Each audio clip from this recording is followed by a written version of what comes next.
Assalamualaikum warahmatullahi wabarakatuh. Jumpa lagi dengan Frani26 Channel.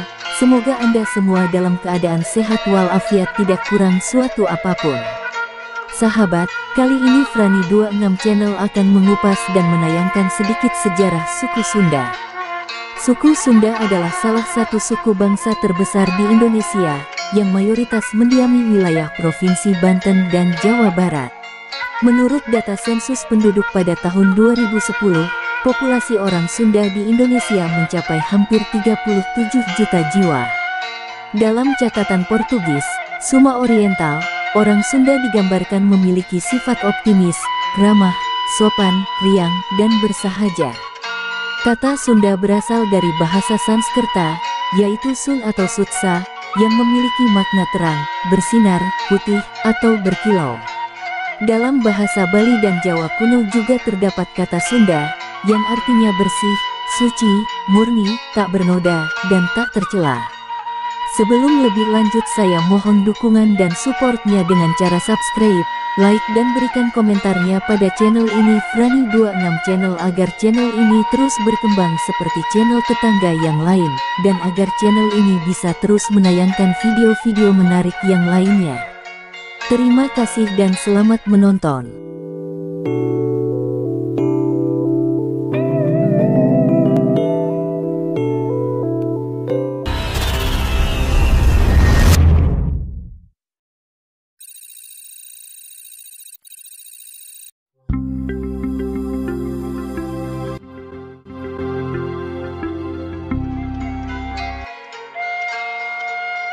Asal suku Sunda. Orang-orang Sunda berasal dari keturunan Austronesia yang diperkirakan berasal dari Taiwan.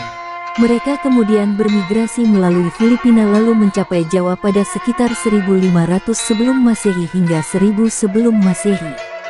Selain itu, ada yang berpendapat bahwa nenek moyang suku Sunda berasal dari daerah Sundalandia. Sundalandia merupakan orang yang mendiami semenanjung cekung besar yang saat ini membentuk Laut Jawa, Selat Malaka, Selat Sunda, dan kepulauan di sekitarnya. Sedangkan menurut studi genetik yang dilakukan belum lama ini, Sunda bersama dengan Jawa dan Bali, memiliki rasio penanda genetik yang hampir sama dengan Austronesia dan Austroasiatik. Orang Sunda dikenal memiliki karakter yang halus, optimis, dan sopan dalam menjalani kehidupan sehari-harinya. Selain itu, berikut ini ada beberapa ciri khas orang Sunda. Tidak bisa melafalkan huruf F. Orang Sunda dikenal sebagai orang yang tidak bisa melafalkan huruf F. Mereka melafalkannya menjadi huruf P. Hal ini dikarenakan dalam aksara dan bahasa Sunda kuno atau zaman dahulu tidak mengenal huruf F. Pelafalan tersebut kemudian turun-temurun hingga sekarang. Suka lalapan. Saat makan, orang Sunda sangat gemar sekali memakan lalapan yang diiringi dengan sambal. Bahkan orang Sunda merasa tidak lengkap makannya apabila tidak ada lalapan dan sambal, yang kemudian menjadi ciri khasnya. Bahasa suku Sunda. Dalam melakukan komunikasi setiap hari, orang Sunda memiliki bahasa daerah sendiri, yaitu bahasa Sunda. Bahasa ini masih lestari di wilayah Sunda, seperti di Banten dan Jawa Barat yang memiliki mayoritas dihuni oleh orang Sunda. Bahasa Sunda berkembang menjadi beberapa subbahasa atau dialek, sebagai berikut. Petik 2. Sunda Banten, bahasa Sunda yang biasa dipakai oleh orang Bogor dan beberapa daerah pantai utara. Sunda Selatan, bahasa Sunda yang biasa digunakan berkomunikasi oleh orang Priangan, seperti Bandung, Sumedang, Tasikmalaya, Cimahi, dan Garut. Sunda Timur Laut, bahasa Sunda yang biasa digunakan berkomunikasi oleh orang Cirebon dan Kuningan. Sunda Tengah Timur, bahasa Sunda yang biasa digunakan berkomunikasi oleh orang Majalengka dan Kuningan. Sunda Tenggara, bahasa Sunda yang digunakan oleh orang Ciamis, Banjar, dan bahkan beberapa daerah di Jawa Tengah. Budaya suku Sunda. Kebudayaan Sunda menjadi salah satu sumber multikultural dari bangsa Indonesia. Berikut adalah beberapa seni dan budaya warisan Sunda. Tari Jaipongan, wayang golek, sisingaan, tari kuda renggong, angklung, wiwitan. Kepercayaan suku Sunda. Suku Sunda memiliki kepercayaan tradisional yang masih lestari hingga kini, yang dinamakan Sunda Wiwitan.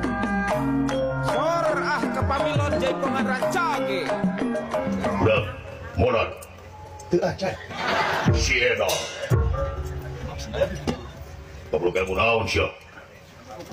Bubut-bubut, hidup kene. Pancanaka tewati.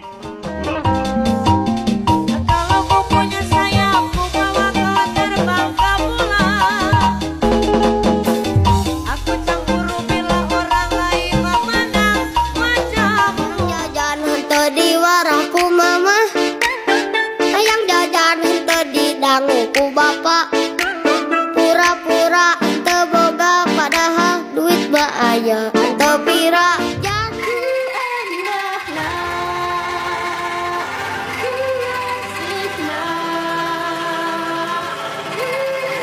tetap mati di mati atap betaku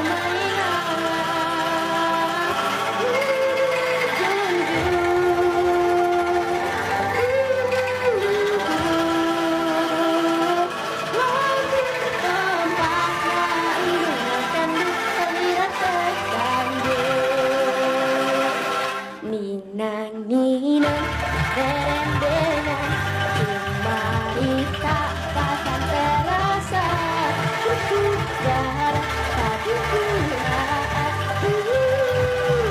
orang mi cinta. Para penganut kepercayaan Sunda Wiwitan masih bisa ditemukan di beberapa pedalaman atau pedesaan di Jawa Barat atau Banten, seperti di Kuningan dan masyarakat Baduy di Lebak, Banten. Selain itu, masyarakat Sunda juga memiliki pandangan hidup yang menjadi warisan budaya Sunda. Pandangan hidup ini tidak bertentangan dengan norma agama. Watak, orang Sunda memiliki watak yang telah diajarkan secara turun-temurun dalam menjadi kehidupan sesuai pedoman. 5 watak orang Sunda, yaitu cager, yang berarti sehat jasmani dan rohani supaya dapat bekerja dengan baik. Benar, yang berarti tidak berbohong dan dapat dipercaya. Bager, yang berarti mengasihi sesama dan membantu orang yang tengah kesulitan. Singer, yang berarti teliti dan tidak ceroboh dalam bekerja. Pinter, yang berarti harus menguasai ilmu pengetahuan dan belajar yang baik. Rumah adat suku Sunda berupa rumah panggung yang tidak terlalu tinggi, sekitar 1 meter. Rumah adat tersebut dibuat dari bahan-bahan alami, seperti kayu, bambu, daun kelapa, ijuk, maupun daun palem aren. Ada beberapa jenis rumah adat suku Sunda, yaitu rumah adat Badak Hawaii. Istilah Badak Hawaii memiliki arti badak yang menguap. Ciri-ciri rumah ini seperti badak yang tengah menguap. Fungsi rumah ini adalah untuk menerima tamu laki-laki. Badak Hawaii merupakan rumah yang banyak ditemukan di daerah Sukabumi. Rumah adat Buka Pompok. Rumah adat ini memiliki pintu masuk sejajar dengan salah satu ujung atap atau suhunan. Bentuk rumah dapat sesuai dengan pemilik dengan pintu menghadap ke jalan. Sedangkan, atap rumah tidak kelihatan jika dilihat dari arah muka rumah. Rumah adat Tagok Anjing. Rumah adat Tagok Anjing berbentuk seperti anjing nagok, anjing yang sedang jongkok atau duduk. Selain itu, rumah ini berbentuk seperti rumah panggung. Perbedaannya terletak pada pondasi bangunan yang lebih rendah dari rumah adat Sunda pada umumnya. Bentuk bangunan berupa persegi panjang yang memanjang ke belakang dengan atap, sorondoi, atau atap berbentuk segitiga serta menyatu dengan rumah. Rumah adat Jolopong. Rumah adat Jolopong memiliki 2 bagian atap yang dipisahkan ujung atap yang sama panjang dan sejajar dengan kedua sisi bawah bidang atap. Fungsi rumah sesuai ruangannya. Ada tempat untuk menerima tamu dan ruang untuk menyimpan beras. Rumah adat Julang Ngapak. Rumah adat Julang Ngapak memiliki arti burung yang tengah mengepakkan sayapnya. Bentuk rumah cenderung melebar di bagian sisi kanan maupun kiri seperti burung yang sedang terbang. Bahan yang digunakan untuk membuat rumah ini adalah daun rumbia, ijuk, dan alang-alang. Semua bahan itu disatukan pada kerangka atap bambu. Rumah berfungsi sebagai pelindung saat musim hujan, meskipun bahan rumah sederhana namun aman dari kebocoran. Rumah adat Capit Gunting. Rumah adat Capit Gunting berbentuk memanjang ke belakang. Rumah ini memiliki beberapa ruangan yang terdiri dari kamar tidur, dapur, ruang tengah, dan teras. Fungsi rumah adat ini adalah untuk menerima tamu dan menyimpan padi. Keunikannya adalah tepas atau ruang tamu dibiarkan kosong. Saat ada tamu, ruang tersebut baru digelar tikar untuk duduk. Tradisi suku Sunda. Suku Sunda memiliki beragam tradisi yang masih dilakukan hingga saat ini. Berikut ini sejumlah tradisi suku Sunda. Serentahun. Tradisi yang dilakukan pasca panen berupa masyarakat yang mengangkut padi dari sawah lalu dimasukkan ke dalam leit atau lumbung. Uniknya, padi diangkut dengan pikulan rengkong yang sudah kuno dengan iringan musik dari petani. Upacara tingkepan. Upacara digelar saat ada anggota keluarga yang usia kehamilannya 7 bulan. Upacara ini dengan harapan ibu dan janin selamat sampai hari kelahiran.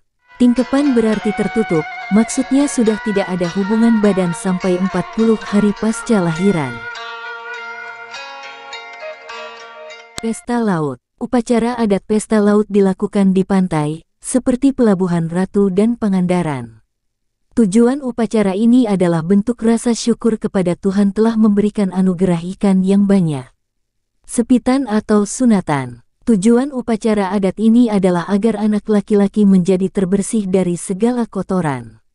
Untuk anak perempuan biasanya sepitan yang dilakukan saat masih bayi. Upacara pernikahan. Seperti suku-suku lain di Indonesia, upacara adat pernikahan Sunda terdiri atas beberapa rangkaian yang merupakan satu kesatuan, yaitu sebagai berikut. Sawer, melem harupat, ngincak endok, mepeuskeun kendi, huap lingkung dan lain-lain. Papandangan. Papandangan adalah upacara adat ini identik dengan jiwa sosial orang Sunda yang tinggi. Dalam upacara adat ini, warga memasak makanan tradisional dalam jumlah banyak, lalu mereka mengundang kerabat dan tetangga untuk makan bersama. Karakteristik adat dan budaya suku Sunda juga dapat ditemukan dalam kebiasaan dan kehidupan bermasyarakat. Sistem kekeluargaan suku Sunda bersifat parental, yaitu menarik garis keturunan dari pihak ayah dan ibu secara bersama-sama. Mayoritas masyarakat Sunda beragama Islam. Tetapi berbicara tentang mengenal Tuhan, masyarakat Sunda sudah percaya hal itu sejak zaman nenek moyang. Hal ini ditunjukkan dengan adanya tokoh Lutung Kasarung dalam legenda Sunda yang dalam pantunnya menyebutkan Guryang Tunggal, Zat Maha Tunggal. Adat dan budaya suku Sunda adalah bentuk kekayaan bangsa, namun sayangnya tradisi-tradisi ini perlahan mulai terkikis dan kurang terdokumentasi. Hal ini dipengaruhi pula oleh kelemahan masyarakatnya sendiri, yang sekarang sudah sangat jarang berupaya untuk mengenali adat dan budaya mereka sendiri. Nah, itulah sekelumit tayangan mengenai sejarah, adat dan budaya suku Sunda.